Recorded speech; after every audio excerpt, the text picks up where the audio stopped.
Hello, and welcome back to Notes in the Margin. I'm Dr. Karen McGregor. On my channel, I create these small professional development moments where I take what I'm reading, what I'm learning, and translate them into the lens of higher education and adult learners, focusing on lessons we can learn to support the success of our students. In this series, we're looking at the book Unreasonable Hospitality by Will Guidara and thinking about how we can change our service proposition to support students a little bit better.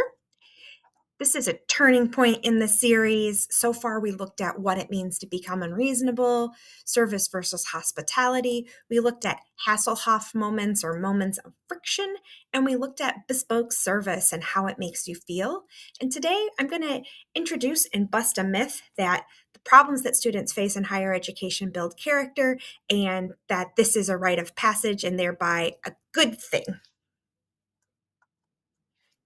We've normalized struggle in higher education in ways that we would never accept anywhere else. For example, the stories I told about the journey I went through to get my MRI and the auto body shop experience, universally, you'd say those weren't great customer service experiences. And yet we pepper these types of hassles into higher education all the time under the auspice that this is part of the learning curve and this is a rite of passage. One of the things that makes this kind of poor is that students aren't experiencing us in isolation. They're experiencing everything all at once.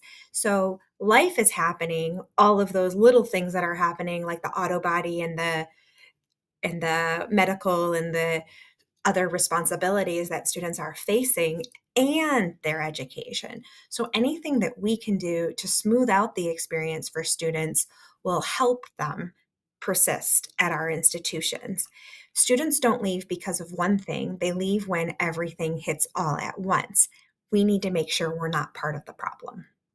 We need to ask ourselves every single day, is this a learning outcome or is this a hassle? And you'll find most of the learning outcomes are part of the coursework, and you'll see them listed in the syllabus. What are not learning outcomes are confusing systems, unclear processes, unnecessary friction. And even the coursework should be optimized around ease of navigation and clarity around assignments and grading. Struggle in learning can be valuable, but struggle in systems is just bad design. Back in the book, Unreasonable Hospitality, 11 Madison Park had a great reputation and an excellent product, but they noticed that there was a broken experience. I feel like this relates really closely to higher education.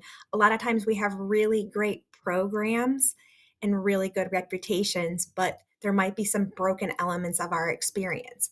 At 11 Madison Park, they noticed long waits, disorganization, and inconsistency. They didn't accept it, and neither should we. Once you see the problem very clearly, you can't keep doing things the same way. I spent time in this video challenging the myth that struggle in higher education is a learning outcome and part of a rite of passage and thereby a good thing.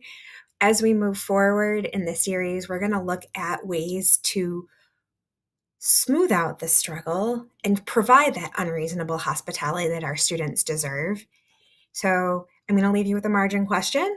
Where in your system is a hassle disguised as a learning outcome? Or where do we see this in higher education in general?